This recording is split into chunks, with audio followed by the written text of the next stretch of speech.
حضور وفات شو، اوس د امیر انتخاب پکار. په دغه وخت کې په مدینه منوره کې دوه ډلې وې. یو ډله د انصارو وه چې هغه د مدینې باشنده وو، او یو ډله د مهاجرینو وه چې کومو د مکې نه هجرت کړی او رسول الله صلی الله علیه وسلم سره. مدینه منوره کې د باب عمر نه بار دغه ځای کې د بیرو ونې دي، د هغه ونو لاندې دا ټول صحابه را جمع شو او کېناسته او انتخاب د امارت یې کړی. اهل مدینه ووی چې امیر به زمونږ وي، ولې چې دا زمونږ وطن دی. په دې باندې باس شو. ابو بکر صدیق رضی اللہ تعالی عنہ ارا پاسیدو او وی فرمایل چې تاسو ټول یو حدیث واورئ، حدیث واورئ نو بیا غې نه بعد چې څنګه مخه یې غسه وکړي. ټول صحابه سرنګون کې ناشته. ابو بکر صدیق فرمایل چې قال قال رسول الله صلی الله علیه وسلم الائمة من قریش.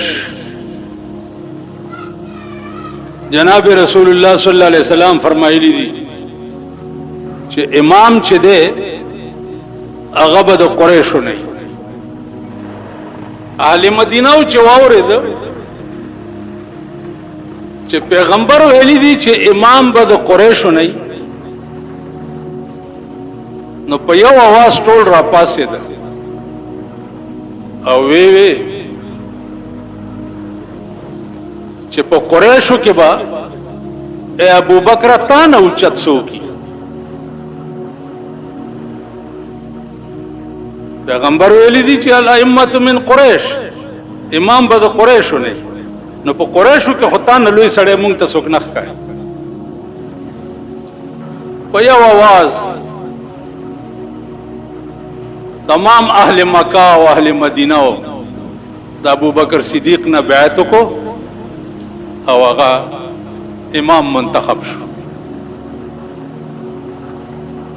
بیا راغله جنازه شو د رسول الله صلی الله علیه وسلم او دفن شو. سحر ابو بکر صدیق نه بیعت شو، غرما دفن شو او مازیګر داسې صادره ابو بکر صدیق په ولي اچولې دي او بازار ته روان. حضرت عمر ورته په مخ راغی ویلې اینا چرته ځي؟ ویل زما دا صادره خرڅوما چې بال بچ وړمې نشتا، چې سوړم وړ ورته واله منو بیا به سبا نه د امارت کار شروع کوو.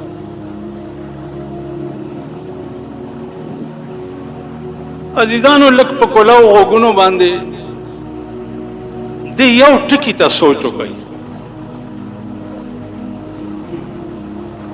چې سحر یو سړی د تمام سعودي عرب امین مقرر شو او مازیګر له هغه بازار له صادرې پوګا چې وړي چې دا خرڅ کم چې بچوله په وړه راو. ته یو ټکی ته مونږ ته سوچ وکړه چې د کور به څنګه و، د لباس به څنګه و. دا د عقل خبرې نه دي او نه عقل دې ترشي چې دا هم خلق و، دا هم بني آدم و. اوس دلته چې د چانا امین مقرر شي او امیر شي او صدر شي او لال کورتای شي او سبلات جوړ شي، دا غسالی ا بنگله او محل تروان په کوم رنگي او د دې خلق سالی او د ابوبکر صدیق دا نو دا خبرې اوس یو افسانی دي او کسی دي چې مونږه اورو یا ګورو. نور حقیقت چې سو پوری د اسلام دی داغه په مونږ کې بوی نشته. بوی مونږ ټول دروغ وایو، ټول یو بل شي ته د زړه په سترګو وګورئ چې دا څنګه خلق دی. زبان پہ دین کا ہے غل اور سر میں کفر کا سودا. زبان پہ دین کا ہے غل اور سر میں کفر کا سودا. چھپائے جا رہے ہیں آج کل بت آستینوں میں. کہاں اسلام تیری اٹھ گئی وطن سے غیرت. کہاں اسلام تیری اٹھ گئی وطن سے غیرت. بٹھایا کفر کو لا کر نبی کے ہم نشینوں میں. وہ بت جن سے اڑتی نہیں اپنی ناک کی مکھی. وہ بت جن سے اڑتی نہیں اپنی ناک کی مکھی. خدا کی شان یہ بھی ہے خدا کے نکتہ چینوں میں. کہاں اسلام تیری اٹھ گئی وطن سے غیرت. اسلام در نہ کم خلاڑو او د وطن نہ غیرت کم خلاڑو. کہاں اسلام تیری اٹھ گئی وطن سے غیرت. بٹھایا کفر کو لا کر نبی کے ہم نشینوں میں. یو بلی نکتی تا سوچو کہ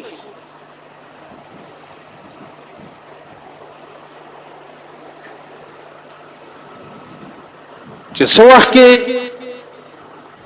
انتخاب د امارت کې ده او اهل مدینه او اهل مکه ناستو. په دغه وخت کې دو بیبیانې موجوده وي. یو بیبي عائشه د رسول الله صلی الله علیه وسلم کشر بیبي فقیها د امت، او یو بیبی فاطمه خاتون جنت د پیغمبر لور.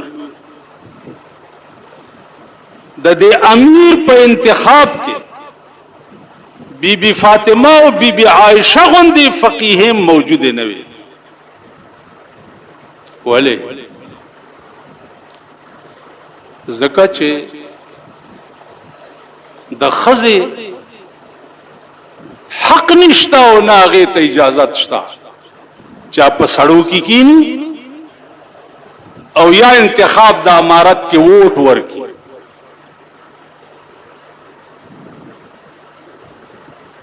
اوس خپل ملک ته دې ګوره، سوچ ورته کوه. ښځې ته حق نشتا چې هغه د کوره باروزی. کلیر کټ حکم دی د خدای چې قرنا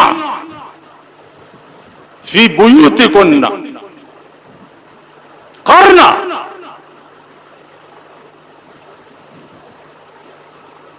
نن دی الله داغه خلق اورمیګ مات کی چا چې د انګریز قانون تر اوسه پورې په پاکستان کې ساتلی دی.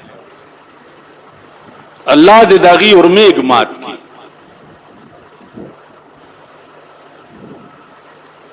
قرآن غوندې قانون نن په دې المارو کې دوړو لاندې پروت دی او د پیرنګي قانون هغه د شیشو په المارو کې پروت دی. په دې ملک دا د انګریز قانون چې چا تر اوسه پورې ساتلی دی الله دې اورمیګ مات کی. خدای دې ابد الاباد د پاره جهنم نصیب کی او د خپل رحمت بوی دی ورته خدای نه کوي چې په کوم ملک کې د خدای د قانون غوندې بی عزتی کیږي هغه ملک د دې قابل نه دی چې څوک نامه د سړی توپ پخلا وایي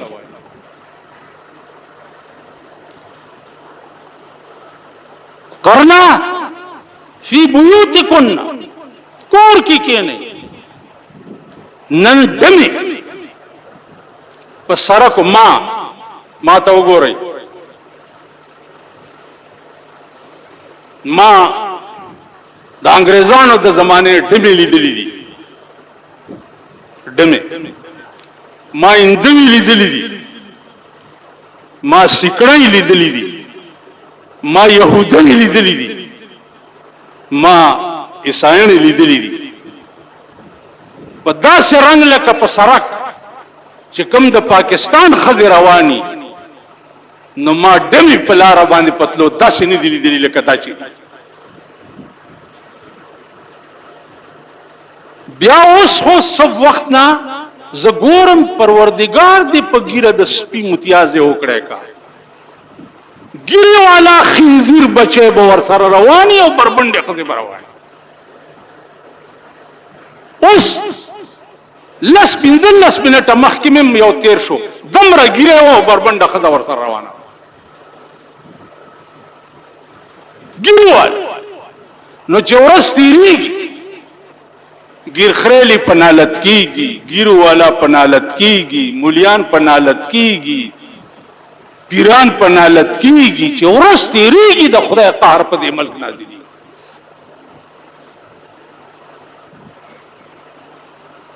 ورځ تیریږي او بیا خزو چې کوم حال جوړ کړی دی په ټانګو کې په رشکو کې دا سوزکای نه دي دا زمونږ مخې ته به ودرېږي یو لویه بوره به ترې راکوزه شي په سړو کې بناست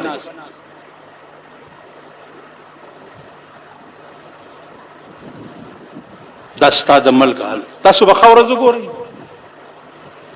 ورشه په کابل کې د طالبانو حکومت کابل کې د طالبانو کابل کې ستا د مور د میړه حکومت دی ته ورشه طالبانو ته په کابل کې چینی په 800 روپۍ بوره ده دلته پښتنه وکړه د غوړو ټین په 800 روپۍ دی دلته پښتنه وکړه طالبان حکومت د کابل د طالبان حکومت ته الله په تمامه دنیا خور کی نن خو دنیا ته یو مثال او دا رزیل ټول ورپسې د امریکای په وینا او د امریکای په شیطانت زبا د یو ملک خلاف زبا غي د سپي بچي ملک ته ورشم نن تت شي پلانې امریکای ته لا پلانې امریکای ته لا پلانې امریکای ته لا کلیډران دی او کس حکمران طبقه ده بس امریکا ده امریکا ده امریکا ده امریکا ده امریکا د دوی کعبه ده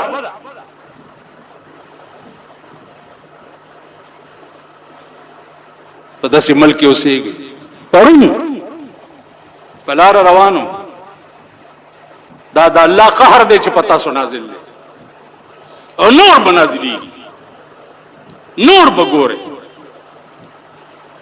هلکان دي دو ټیره د رشکی روان کړي کسټم والا چې دی په دې سړکو باندې ګرځي چا سره کثیر چای وي نیسي کسا سره یو ټیری د رشکی قانون دی لاس کې واغستو رپو به نیسي او ټیر بتینا ډټسن کې واچي نو یو مزدور ویل جړلې مالوالې جاړې ویل دو ټیر را سره د رشکی امرانونی وو یو کسٹم والا سال جوړ کړي دي پولیس والا سال جوړ کړي دي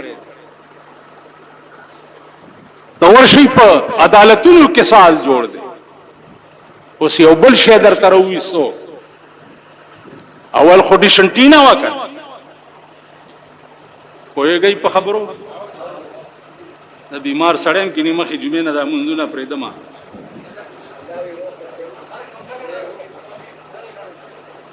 که په خبره نه پوهېږئ لرې کېږئ اول خو ډیشنټي نه د لاس مزدورکارو په کورونو باندې تاسو وګورئ پاس د جشنټي نه جاله پرتی اوس بل شی راووتو څه نامه ده کابینټ نه بل څه نامه ده څنګه تیز نامه درځي network cable اوس دا راووتو د ټلیفون غوندې به په کوڅو کې ګرځي او 100 روپۍ اډوانس او 200 روپۍ میاشت د 1200 بجو نه وروستو کچا د پاکستان زناکارو کې څه کمې کتلې نو هغه به بیا د امریکې او د فرانس او د جاپان او د چین او د دې علاقو زناګانې د شپې د 1200 بجو نه پس پاغه شي باندې ټلویزیون باندې ګوري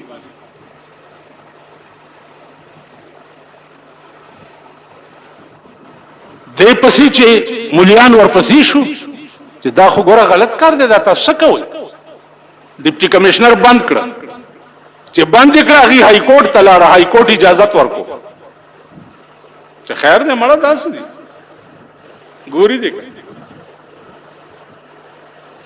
دا ستاسو ملک دی او دا ستاسو وطن دی دا قوم دی دا خویم چې دا قوم د دینه بدتر شنو خبر تاسو راشي وګورئ یو ورځ ما سره تیر کړئ بده بالا مانای دې بالا مانای خدای خبر چې دا شیطان اول د اسمان نه په بالا مانای کې را پریوته او کڅ چلو دا د سټماري ځامن یو به ټلویزیون پوکا کړی یو به وی سی آر نیولې بل به ور سره ټیپ هغه شی نیولې دا لکان برواني او په کرایه باندې به کور ته داوړي ټول شپپی مور او خزه او خويندې دا غشتای ورته ټول شپه ناشتي او ساری بیا دکان ته راوړي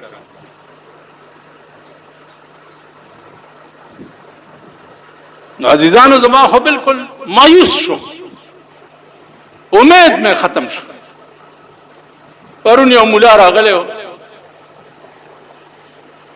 اوس خلک چې دا زما ناپړی تیوري نو بیا دی غریبان خو هم سب ډېر خوشاله کړي پرې دا وایي د بجلیګر مولا لونو بیه کړي دی او پلانې کړي مالی ورته وایا چې خدای دې هلاک کړي هلاک خدای دې هلاک که زما لور دا ثابت شي چې په پیلي جمعات کې هم سبق ویلې ده دا ګیره به د سپي په متیازو کله کوي که زما کور ته ټلویزیون په غلطه عمران نه وته دا ګیره به د سپي په متیازو کله که زما کور کې ریډیو وي زما کور کې ټي وي زما کور کې جنکو په سکول کې سبق ویلې راش او کني نو ستاسو دا خزه به یې رمنډه ته بوزم چلته ډینګ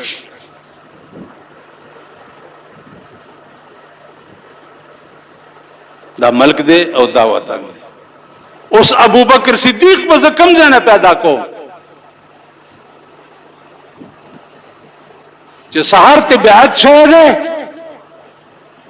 او مازیګر صادری پوګا چولی دی او منډی ته خرصولو ته روان کړ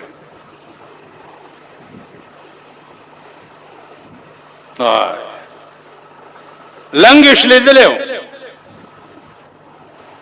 نو ستنه تار نو ور سره نو د کیکر پازغي هغه سوریا ګندلې چې ستنه تار ور سره نه تب کم دی نه پیدا او خبر نه يم چې وکم خاطب زمان خبر نه يم چې وکم خاطب زمان خدایا سشو هغه مال دلی خلق لا نو عزیزانو دا واورئ او په کلاو غوږونو یې واورئ چې ښځې د پاکستان به انشاءالله په پاکستان قیامت راولي. ښځې د پاکستان باقی دا په کلاو غوږونو واورئ چې دا نوی شی اوس کوم راووتو چې دا خپلو محلو ته پرې نه دی. ګورئ که څه لږ ډېر بوی در کې د حیا او د غیرت وي هغه هم در نه وځي. دا خپلو علاقو ته پرې نه دی. چا چې اجازت ورکړی دی الله دې ورمېږمات خدای دې هلاک کی چې هلاک شي. بیا په دې بازارونو کې تاسو ګورئ ټانګه به تېره شي د بایسکوپ فوټوان به پې لګېدلي. پرون مې کته ټانګه تېرېده د بایسکوپ فوټوان پې لګېدلي نو جنکو پکې داسې چکر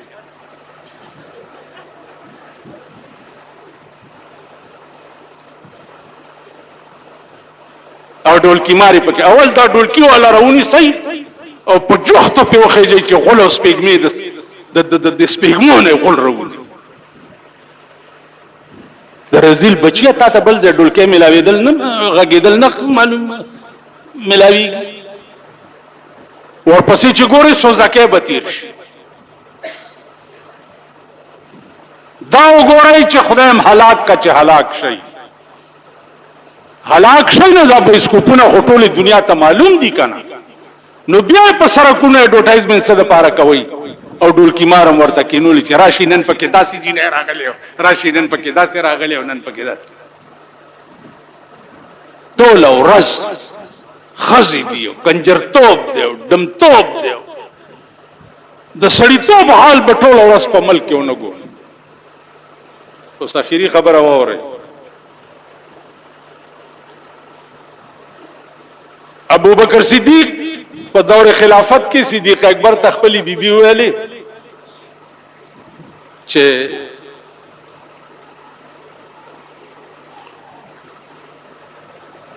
انار ته میړه شوی دی. انار هغه ورته ویلې بیبي ما سره خو پیسې نشته. که انار ته دیړه شوی نو د ستا په نامه چې کوم اوړه راځي د بیت المال نه پاو په اوړه د ورځې نو د اته ورځې په نیمه خېټه روټۍ وخوره او دا نیم نیم په اوړه جمع کړه نو دا به خرڅ کړم او تاله به پې انار راوړه. هغې اته ورځې په نیمه خېټه روټۍ وخوړه نو هغه چې یو سې روړۍ جمع کړه ویل دا واله خرڅ یې کړه ماله انار راوړه. هغه وړه یوړه واپس ابو عبیده دا د بیت المال مشر هغه سره جمع کړه. وی که څوک غریب راغی دا وړه وړه ورکړه. مازدیګر چې ابو بکر صدیق کور ته راغی ویلې انار دې رانه وړو؟ ویلې نه بیبي. ویلې ولې؟ ویلې هغه وړه ما بیا په بیت المال کې جمع کړه او آرډر مې وکړو چې دې نه پس به زما د ښځې په نوم باندې نیم پاو وړه رالیږي. نیم پاو معلومیږي دا چې زما ښځه په نیمه خېټه هم ګزاره کولی شي. هسې بیا مې ښځو ته به ووایي داسې ښځې خو ستاسو شته که نه؟ ستا هم شته؟ مبارک شه. ښځو ته به داسې ووایي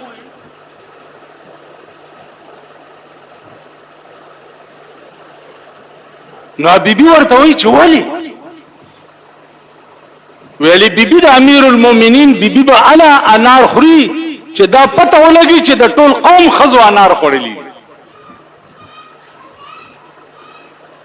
ماړه د چا نیکه خو بیا داسې وکړي.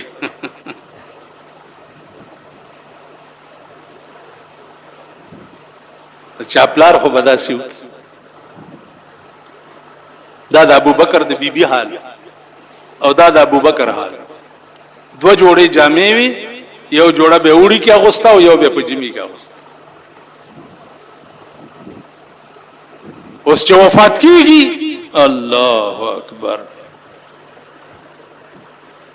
صدوه کال او 3 میاشتې د حکومت چې وفات کیږي څو وخت کې دا بیان به بیا درته وکم. واخر دعوانا الحمدلله. عزیزانو د عمر فاروق د وفات نه بعد بیا انتخاب د امیر المؤمنین د حضرت عثمان رضی الله تعالی عنہ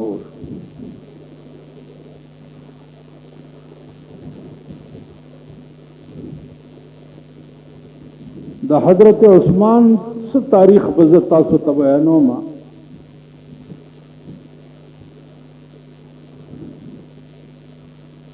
د رسول الله صلی الله علیه وسلم په زړه کې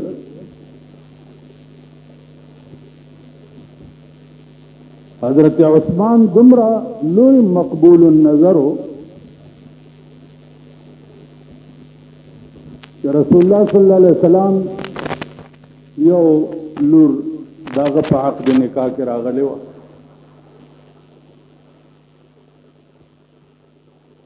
چې هغه وفات شو رسول الله صلی الله علیه وسلم بیا بل لور حضرت عثمان ته په عقد نکاح کې ورکړه.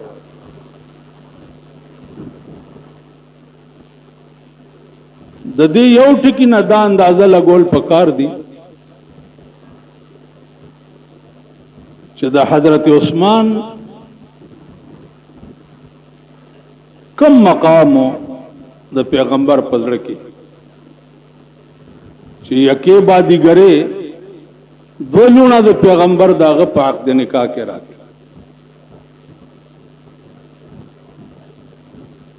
په ټولو صحابهو کې په مکه معظمه کې د دنه لوی مالدار بل سړی نه و.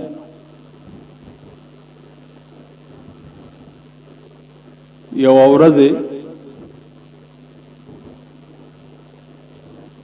رسول الله صلی الله علیه وسلم ته یو سړی راغی ورته وی چې یا رسول الله ما ته یو من شات پکار دی. حضور علیہ السلام ورته فرمایل چې حضرت عثمان ته ورشه او هغه ته وایا چې ما ته یو من شات راک. سړی چې ورغه حضرت عثمان ته وی نو هغه ورته چې بچیا کینا د شاتو قافله را روانه ده تا ته به زمن شات درک.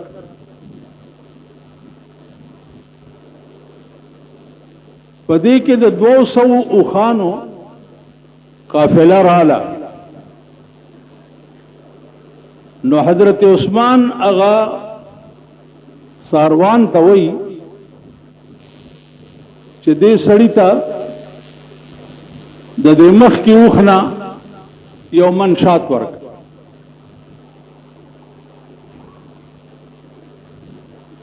ساروان ورته وی چې حضرت د اوخ د بار نه چې یو من شات کم شي یو انډه سپک او یو درون نو دا اوخ باندې به بیا بار نه ټینګي. نو من شات د دینه ز څنګه دلور وی چې ښا وی بچیا من شات خو به دې سړی ته مونږ ورکو او چې د اوخ بار نه ټینګيږي نو دا ټول بار دلور کا.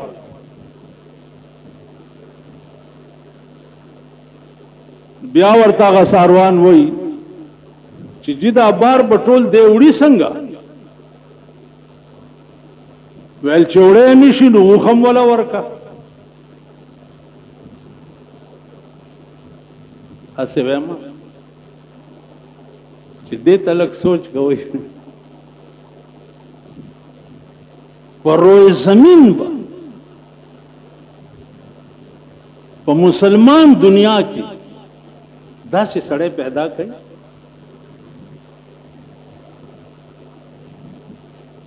من شات ورکا بار نټینګي ټول بار ولا ورکا بار بوړي څنګه وخم ولا ور آمدد شو ساروان ورته بیا وایي چې د مخ کې اوښ چې دی دکې دا کمال دی چې د پسې دا د 200 اوښانو ټوله قافله ځي که دی د مخې نه لرې کړي نو دا اوښان بیا ځي نه ویلې ښه وی چې دا اوښ خو مونږ دله ورکړی دی او چې دا 200 بغیر د ده نه ځي نه نو دا ټوله قافله د تا حواله کړه